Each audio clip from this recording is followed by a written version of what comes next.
So tell me how Wu-Tang came together originally. All right, Wu-Tang came together with RZA, having a deal out, GZA having a deal out, Tommy Boy and Warner Brothers co-chilling.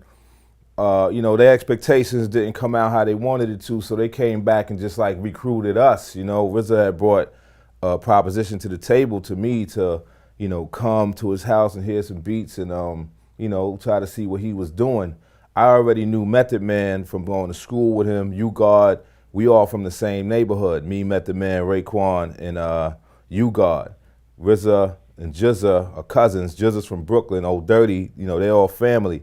There's the Brooklyn side. So RZA used to bring the Brooklyn side to Staten Island to meet up with us at his mom's crib. And that's pretty much how it took off, rhyming on the terrace, having the microphone with the long cord, bringing it out there, Shaheem, the Rugged Child, my man Pop the Brian Hornet. There was a whole bunch of dudes that, Wu-Tang was bigger than just the 9 members, you know what I mean? But we was like the ones that RZA hand selected. Up to that point, how serious were you with the rapping thing?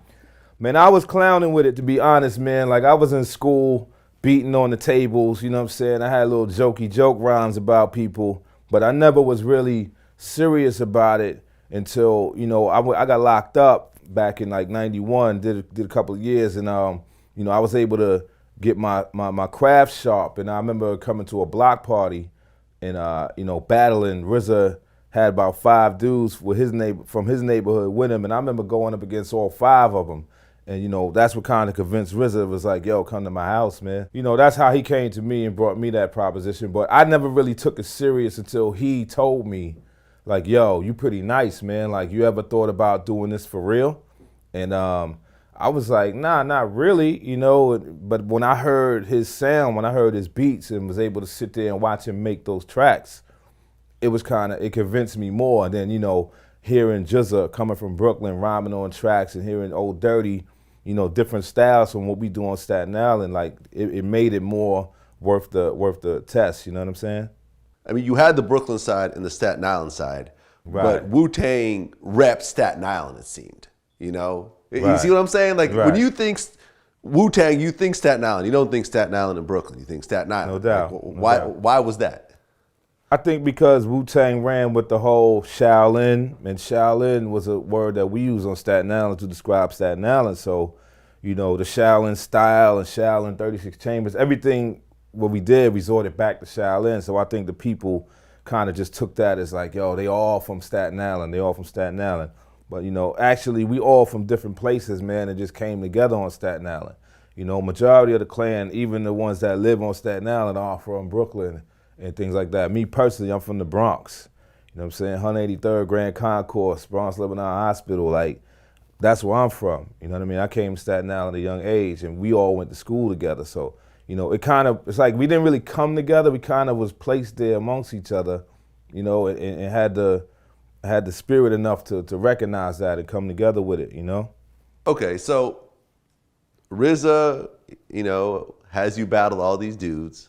You come by, he tells you about this whole thing. Yeah. At what point, though, does it start getting sort of like, oh shit, like something about to happen here? Because, people have groups that form and disband and, what I'm saying, like all the time. Right. When did the magic start to happen? That because, when we came in, NWA was breaking up, EPMD was breaking up, the Hit Squad, like everybody, Brand Nubians, everybody was going their own solo ways at that time. And, and I think what worked for us is that, clan meant family. Like, you know what I'm saying? Clan means family. Like, you seen us at a show, it was hundreds of us. Like, cause literally we had cousins, brothers, sisters, you know what I mean? Like, everybody came to the show. And I really didn't know that it was big like that. There's 2 moments when I realized something was happening. One moment was when my man Kid Capri, God bless Kid Capri, man, and Ron G and SNS and my man Chuck Chillout and cats like that, that heard it and felt it in the beginning and pushed it for us. You know what I'm saying? So when I heard that record come on, when Kid Capri played it on, I believe he was on BLS at the time. When Kid Capri played it, we was in RZA's sister house, all of us. And Kid Capri promised us, yo, I'm gonna play it for you, man. I'm telling you, I got you. And he played it, man, and it came on the radio. And for a minute, I felt like a star. You know what I'm saying? I felt like Big Daddy Kane and all the cats that I was listening to coming up at that time. Like, you really felt like you made it somewhere. You know what I mean? And then the real reality didn't hit till we put Method Man out, you know, Protect Your Neck, couple of records. C.R.E.A.M came out, we put the video out, went around the globe, and we came back to New York and we had an album release at Webster Hall, man. And the turnout at Webster Hall, I'm talking about everybody, man. I remember seeing Q-Tip, I remember seeing like everybody in the game at that time.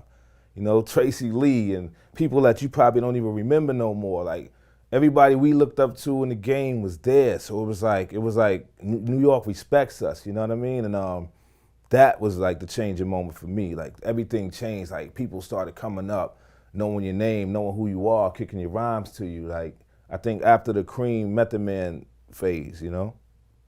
Okay, yeah, because I remember there was the first time I heard Wu-Tang was a cassette that someone brought. Yeah.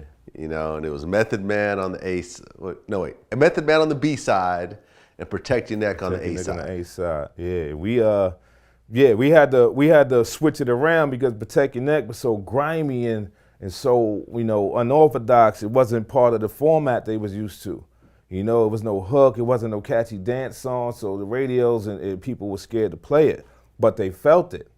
You know, they just didn't want to be the one to take the risk at the time. That's why I say hats off to my mans Kid Capri and Ron G and cats like that who really held us down. I got those Flex in there and Positive K. Positive K gave us the whole business mind of coming in as a group and branching out to do, you know, solo things, man. Like, we had a lot of people in our corner early on, man. So, you know, shout out to everybody who represented and made this what it is in the beginning when everybody was scared.